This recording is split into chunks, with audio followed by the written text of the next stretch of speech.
Because ladies, there are so many of us that don't deem ourselves as runners when we should be proudly striding towards our own goals collectively as a force.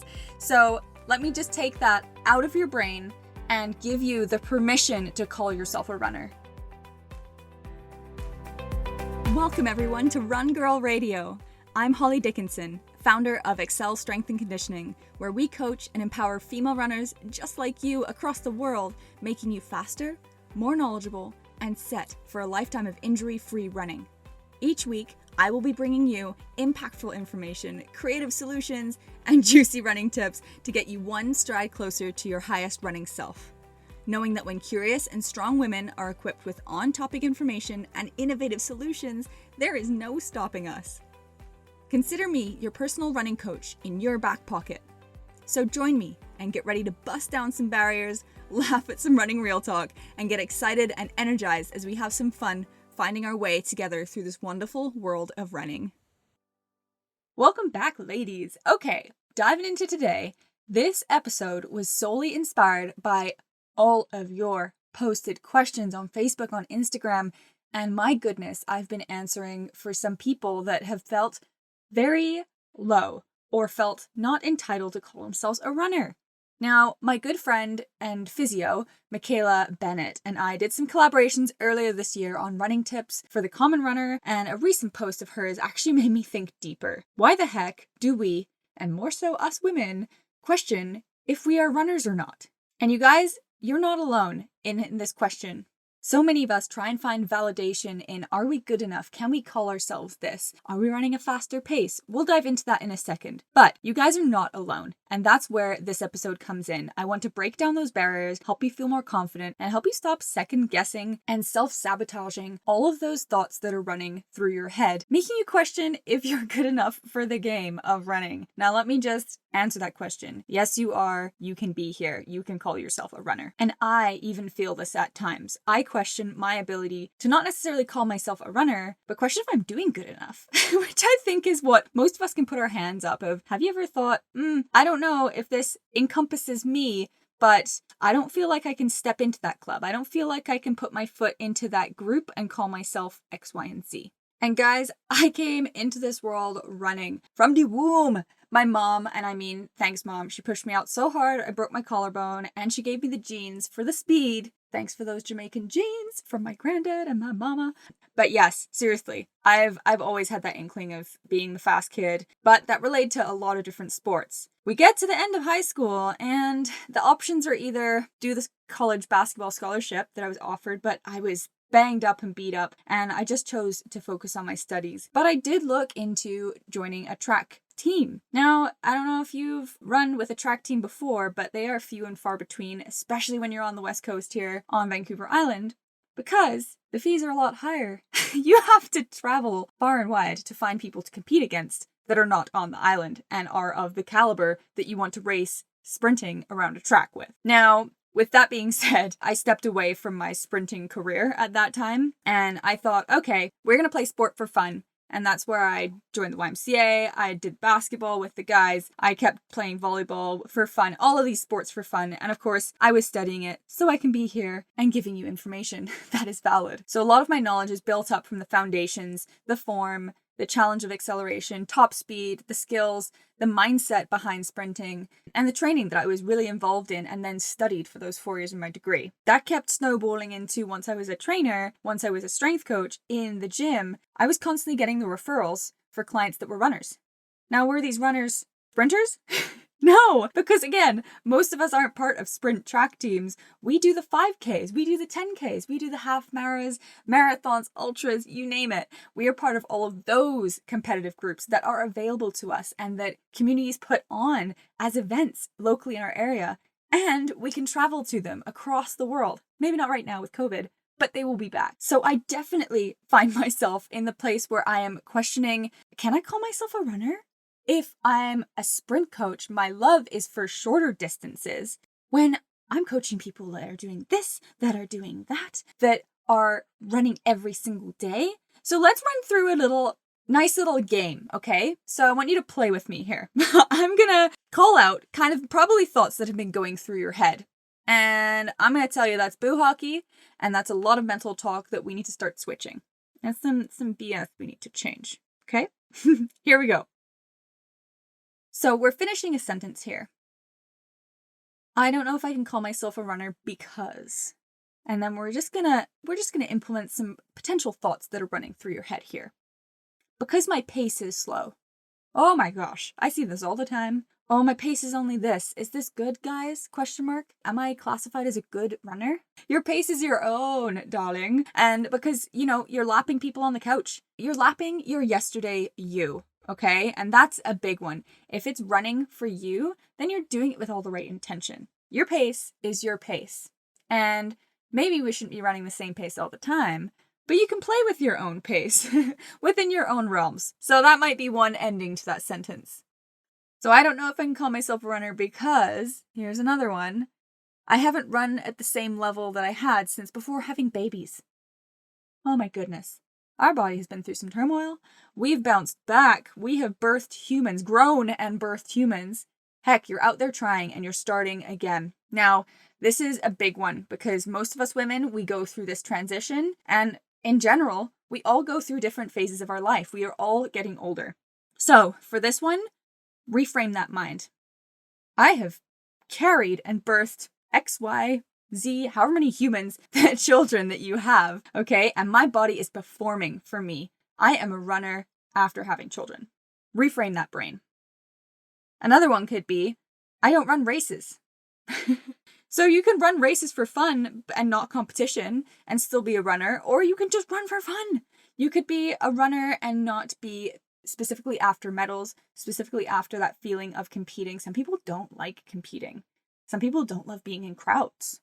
Okay, so this doesn't decipher whether you are a runner or not. You are good where you're at. I don't know if I can call myself a runner because I walk run. Usually this is at the very starting phase of getting either back into running or beginning running in the first place. This is so on the spectrum, you guys. You can call yourself a runner if you're doing walk running because this is an empowering stage to be in for your own success, for your own health. And for a lot of us, this is what we might even regress down to in our retirement. So it doesn't matter how much you're walking, how much you're running, you can call yourself a runner. I don't know if I can call myself a runner because I only run one time a week.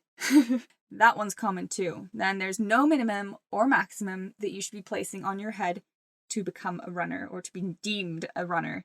I don't run every single day of the week, but sometimes we be scrolling and we see people that are doing challenges every single day. They're doing like crazy kms, kilometers, right? And you shouldn't have to feel like you put yourself in a box and call yourself not a runner just because you're doing less running in the week than someone else might be. I don't know if I can call myself a runner because I run on a treadmill. This is still running. And we're going to be going into this in a couple weeks here. But running, if that's what your body needs is to be on a treadmill, if that's the time of year where it's either snowing and you can't run unless you wear spikes in your shoes, or if it's sweltering hot outside and the only time you have to run is midday, which is not ideal for your health in the sun, or maybe you don't have a trail that's covered, then the treadmill is your go-to. This is your thing. So heck yes.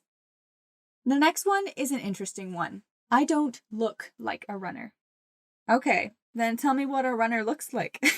Please, anybody out there, do tell me, because this is a very interesting one, and I don't know if anyone saw that same advertisement. I'm going to try and search for it, where it had the female athletes lined up right beside each other for the 2012 Olympics, and they had the US, I think it was, the US females from each female sport lined up side by side, and it ranged from the shot putter that was tall and strong to the tall, slender, athletic basketball player to the really short gymnast to the, and it just kept going and kept going. And I think that was a fantastic barrier breaker for this example. We don't have to look a certain way to run and to do our thing that we love to do. Sometimes we have that stereotype from the media, but I'm here to withdraw that from your mind, from your head, and place that back in, because technically I don't look like a runner.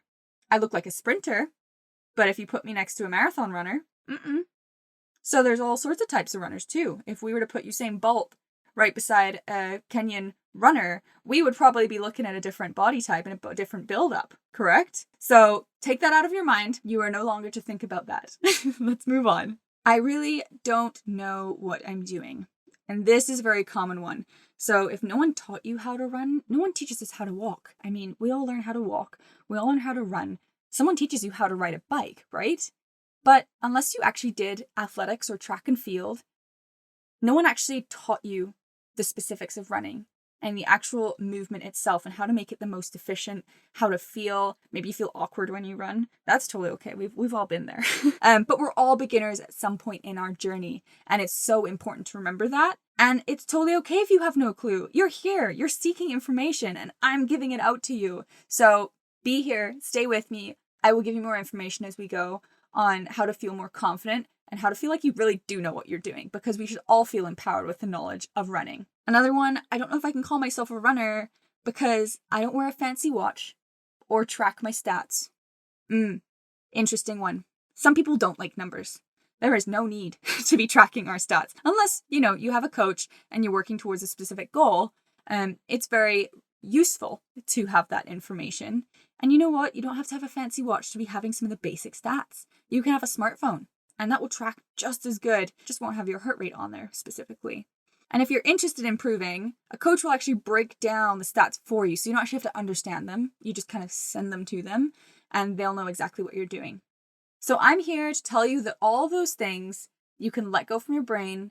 You can be unapologetically accepting of the fact that you are a phenomenal runner in the capacity that you run. And the capacity that even if you're on your journey and you're starting or you're transitioning back into it or whatever that end of that sentence looks like, let me finish that sentence and have that confidence in your mind that you are exactly where you need to be and that you are feeling good as you're running. Also a friendly reminder that sometimes there are gray areas like competition or not competing, having seasons on and off or multiple sports. Again, like if you're in the off season of your running, maybe it's more beneficial that you're swimming or doing your fun activities with your family before you get back into your running season again. It's totally okay for us to have those undulating fluctuations of running and not running. It's totally healthy for your body. But sometimes we find ourselves questioning if we're even in that league because we're not doing that certain thing.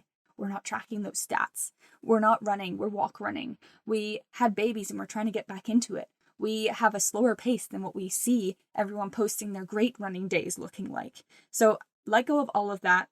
So I want you to write your affirmation. I am a runner right here where I am with how I am deciding to show up. It is my decision to call myself a runner and nobody can take that away from me or make me feel like I'm undeserving of that title that I proudly choose to use. So ladies, move forward with that feeling, okay? You are doing fantastically right where you are, stepping forward one step at a time in that running body that you have, okay? So feeling good, let's stride into the week. And I look forward to hearing from all of you on Instagram at Excel Strength Conditioning. Feel free to DM me.